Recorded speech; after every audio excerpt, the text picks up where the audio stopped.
Hello friends, welcome to NC entry. तो अभी आप सबको सोमवारी के व्रत की बहुत बहुत बधाई हो और आप सबका व्रत जो है वो फलित हो, इसके लिए कामना करती हूँ।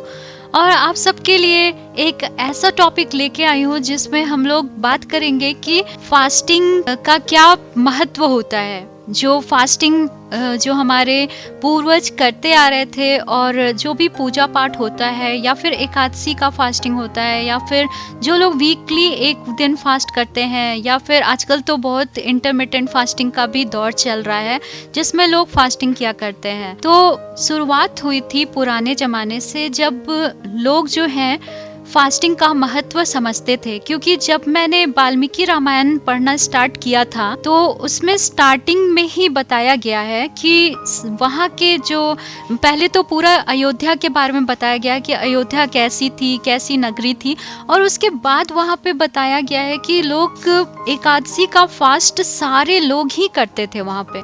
मतलब जेंट्स हो, लेडीज हो, जो भी हो, सारे लोग करते थे एकादशी की फास्टिंग। और वो लोग काफी एक तरह से वैष्णव रीति को फॉलो करते थे। तो अब मैं आपको बताऊंगी कि फास्टिंग जो है, यानी कि आप समझ जाइए कि युगों युगों से चलता आ रहा है। और जब मैं रामचरितमानस पढ़ रही थी, तुलसीदास जी का रचा हुआ, तो उसमें भी फास्टिंग का बात आया है। जब राम जी का जन्म नहीं हुआ था और राम जी के जन्म से पहले उनके माता पिता जो थे वो अपने पूर्व जन्म में थे, तो उनके पूर्व जन्म में राजा और रानी थे। तो जब वो राजा बूढ़े हो गए थे तो वो अपनी पत्नी के साथ संन्यास धारण किए और पति पत्नी दोनों मिलके जंगल में, घने जंगल में चले गए। और वहां जाके उन लोगों ने करोड़ों सालों की तपस्या की थी। और जब बहुत साल बीत गए तो वो लोग, मतलब उसमें भी फास्टिंग की मैं आपको बातें बता रही हूँ कि वो लोग भी फास्टिंग किए थे। जैसे कि क्या हुआ था, शुरुआत में वो लोग पत्ते पे जी रहे थे, कुछ समय के बाद वो बस हवा पे जीने लगे, और कुछ समय के बाद तो वो लोग हवा भी त्याग दिए थे। मतलब हवा भी वो नहीं ग्रहण कर रहे थे, उनका शरीर काफी दुबला पतला हो गया था। और वो लोग फिर भी बहुत ज्यादा एनर्जेटिक थे और बिना हवा के वो लोग तपस्या कर रहे थे। तब भगवान ने उनको दर्शन दिया था और उन्होंने मांगा था कि आप धरती पे हमारे पुत्र बन के आइए। और राम जी जो हैं वो पुत्र बन के आए थे, यानी कि इच्छा पूरी भगवान ने की थी उनकी। और कहा था ये कि मैं किसको भेजूंगा, मुझे खुद ही आना होगा। और ये कह के सबसे पहले कहे कि अब आप दोनों पति पत्नी लोग अमरावती यानी कि स्वर्ग में चले जाइए। किसकी नगरी?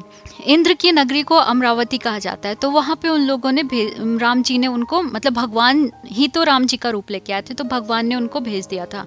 और उसके बाद बहुत सारा बैकग्राउंड में घटना घटी थी जिसके बारे में मैं आपको रामचरितमानस का जो सीरीज बना रही हूँ उसमें मैं आपको सारी बातें बताऊंगी।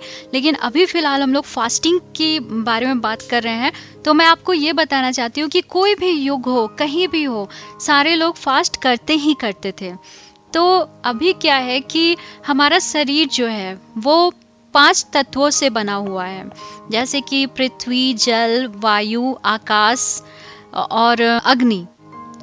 तो ये 5 तत्व जो है उससे हमारा शरीर बना हुआ है।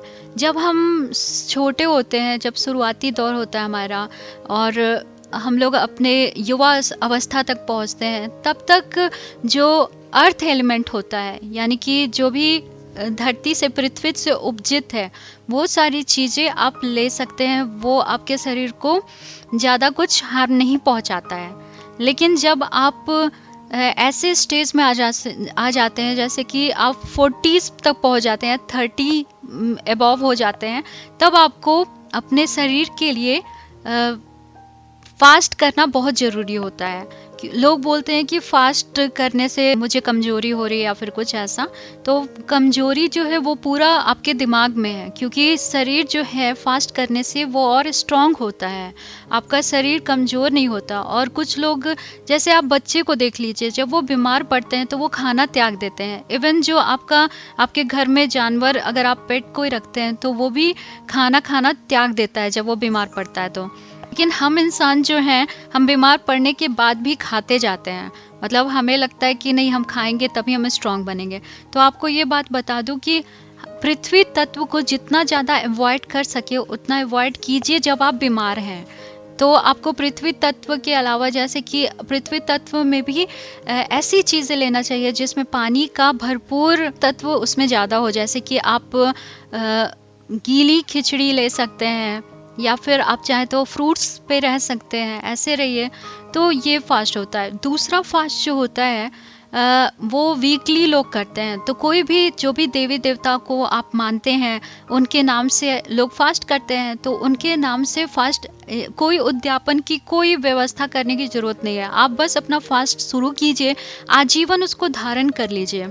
आजीवन कोई व्रत अगर आप धारण करते हैं ना, तो वो व्रत जो है वो आपको मतलब जीवन तो आपका अच्छा रखता ही है, मुक्ति तक पहुंचाता है। तो किसी की मत सुनिए जो आपको कहने आ रहे हैं, टोकने आ रहे हैं कि ये तुम गलत कर रहे हो या फिर कुछ। किसी की बात नहीं सोचिए, क्योंकि चेतना है, आपको पता है कि आपको क्या करना चाहिए। तो आजकल जो लोग बीमारी से ग्रस्त हो रहे हैं या फिर जो भी हो रहे हैं, अगर लड़कियों को क्यों बोला जाता है निर्जला फास्टिंग करो, तीज में वो लोग निर्जला फास्टिंग करते हैं, या फिर तो जीवित पुत्रिका जब लोग करते हैं तो उसमें भी लोग निर्जला, लेडीज स्पेशली निर्जला व्रत करती हैं। तो निर्जला व्रत अगर कोई कर रहा है तो निर्जला व्रत का मतलब होता है कि आप पृथ्वी तत्व नहीं ले रहे हैं, आपके अंदर आकाश तत्व आप ले रहे हैं। क्योंकि पृथ्वी तत्व में जो भी स्थूल चीज़ें होती हैं, जैसे कि खाना, भोजन, जो भी चीज़ है वो स्थूल चीज़ें हैं, वो अगर आपके शरीर में जा रहे हैं तो उसको कहा जाएगा कि आप पृथ्वी तत्व ले रहे हैं। लेकिन जब आप निर्जला फास्टिंग करते हैं तो आप आकाश तत्व लेते हैं। तो आकाश तत्व आपके शरीर में जब आएगा तो आपको मेडिटेशन करने की क्षमता देगा, वो आपको बहुत शक्ति आपके अंदर, अलौकिक और लौकिक शक्ति दोनों देगा। तो इसलिए जो लोग निर्जला व्रत करते हैं उन लोगों का शरीर जो है वो दैविक हो जाता है। इसलिए निर्जला व्रत जो है उसका प्रावधान सिर्फ स्त्रियों के लिए नहीं है, पुरुषों के लिए भी है। जब महाभारत का युग था तो उसमें भगवान कृष्ण से भीम कहते हैं कि मुझसे तो एकादशी का व्रत नहीं हो पाता है। भगवान कृष्ण से कहते हैं कि मैं क्या करूं, मैं भी तो आपका भक्त हूं, लेकिन मुझसे ये व्रत नहीं हो पाता है। तो भगवान कृष्ण ने कहा कि आपको और कोई व्रत नहीं हो पा रहा है तो ठीक है, लेकिन एक ऐसा टाइम उन्होंने डिसाइड किया जिसका नाम ही कह दिया भीम एकादशी, जिसे निर्जला एकादशी के रूप में जाना जाता है। उस दिन भीम जैसे पुरुष जो कि इतने खाने का उनको था कि वो बिना खाए नहीं रह सकते थे, वो उन्होंने तक व्रत किया था और वो करते थे।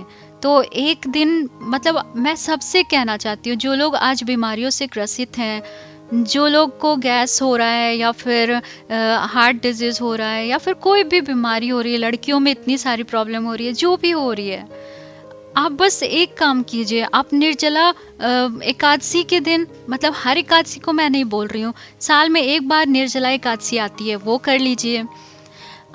फिर दूसरा आप ये कर सकते हैं कि कोई भी एक दिन, वीक का एक दिन पकड़ लीजिए, थर्सडे फास्टिंग कर लीजिए, मंडे फास्टिंग कर सकते हैं, Tuesday fasting, Wednesday fasting, Friday fasting, Thursday, जो भी आपको सही लग रहा है, संडे कर लीजिए, सैटरडे कर लीजिए।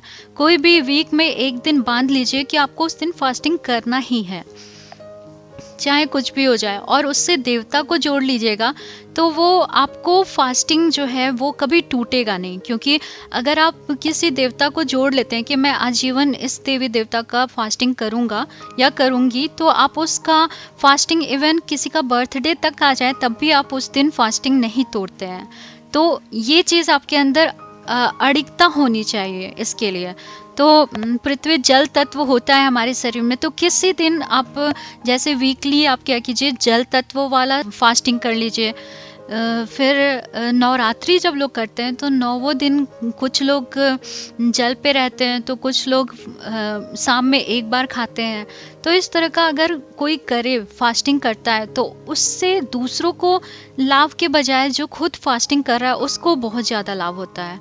और आप देखते होंगे कि जब लोग बीमार पड़ते हैं तो बीमार पड़ने पे खाने का मन नहीं करता, कुछ लोग फिर भी खाते हैं, ज़बरदस्ती खाते हैं। लेकिन नहीं खाना चाहिए, क्योंकि हमारे अंदर जो हीलिंग शक्ति होती है ना, वो तभी एक्टिव होती है जब आप नहीं खाते हैं। क्योंकि अगर आप दिन भर खाते रहेंगे और वैसा हेवी डाइट लेते रहेंगे तो आपका जितना भी अंदर शक्ति है जो कि हील करती है वो पचाने में ही लग जाएगी। फिर जब वो पचाने में लगेगी तो आपका शरीर जो है वो कैसे पावरफुल हो पाएगा, क्योंकि आपका शरीर जो हील जिसको करना था वो तो हील नहीं हो पाएगा। जैसे आप बाहर देख लीजिए, आपके हाथ में कट लग गया है कहीं पे और आप उस कट को बार बार खुजलाते रहेंगे हाथ से, तो वो कट जो है वो और ख़राब होते जाएगा। हो सकता है उसके अंदर इन्फेक्शन भी हो जाए, हो सकता है बाद में कोई बड़ी बीमारी का नाम ले, हो सकता है हाथ काटना पड़ जाए। लेकिन अगर आप उसको छोड़ दीजिए, ऐसे ही छोड़ दीजिए, उससे हवा पानी जो लग रहा है लगने दीजिए, तो आप देखिएगा कुछ समय के बाद आपका कट जो है वो बिल्कुल हील हो जाएगा और आपका शरीर जो है वो दिखेगा तक नहीं कि वहाँ पे कुछ हुआ था, कोई प्रॉब्लम हुई थी। अपने शरीर को अंदर से स्वस्थ बनाना चाहते हैं तो कभी रेस्ट देना पड़ेगा आपको। अपने शरीर को रेस्ट देने के लिए आपको किसी एक दिन व्रत का नियम फॉलो करना चाहिए ताकि आपका शरीर जो है वो स्वस्थ रहे। जब उसको पचाने में शक्ति उसकी नहीं वेस्ट होगी तो वो आपके शरीर को हील करने में जाएगी। कोई भी शरीर में आपको प्रॉब्लम है वो चीज़ वो हील करते चला जाएगा और धीरे धीरे आपको, अगर कोई दवा भी आप ले रहे हैं लंबे समय तक तो उस दवा की भी आपको ज़रूरत नहीं पड़ेगी। लेकिन उसके लिए अपने आप को, क्योंकि बहुत लोग जो है ओवर ईटिंग करते हैं और ओवर ईटिंग करना एक तरह से सुसाइड करने के बराबर है, क्योंकि आप ओवर ईटिंग कर रहे हैं इसका मतलब है कि आप अपने शरीर को बहुत मतलब डस्टबिन समझे हुए हैं, आप अपने शरीर में कुछ भी डाले जा रहे हैं। तो बेटर है फास्टिंग इसलिए की जाती है ताकि एक तो आपका मन शांत रहे, आपको चिड़चिड़ापन ना आए, आपको क्रोध ना आए, आपका शरीर जो है वो हील करे, आप युवा अवस्था में ही हमेशा रहे। लोग अपने उम्र से बड़े इसलिए दिख रहे हैं क्योंकि वो लोग फास्टिंग नहीं करते हैं। बहुत सारा चीज़ है जो फास्टिंग से आपको मिलता है। तो आप अर्थ एलिमेंट हटा दीजिए अपने जीवन से, एक वीक में एक दिन कोई भी आप सेलेक्ट करके उससे वैसा बना दीजिए। फिर दूसरा आप हीलिंग प्रोसेस ये कर सकते हैं कि आप पानी पे रह सकते हैं, जल तत्व लीजिए उस दिन। एक चीज़ आप और कर सकते हैं कि निर्जला फास्टिंग कर सकते हैं। निर्जला फास्टिंग जो होता है वो आप बिना पानी के करते हैं और जिस समय अगर आप निर्जला फास्टिंग करते हैं तो आप आकाश तत्व अपने शरीर में लेते हैं। आकाश तत्व जब आपके शरीर में बढ़ता है तो आपकी आध्यात्मिक इंट्यूशन पावर बढ़ जाती है, अति इंद्रिय शक्ति बढ़ जाती है।